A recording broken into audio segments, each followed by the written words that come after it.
Lena wakes up early. The sun shines through her window. She makes tea and reads her Bible. She feels peaceful and happy.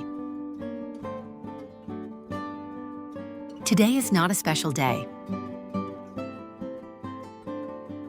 but her heart is full. She hums a song while cleaning.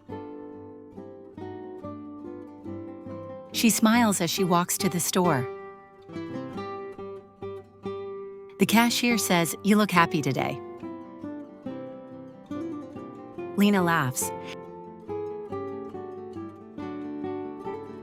I am. God gives me joy, even on quiet days. On the way home, it starts to rain. Lena does not run.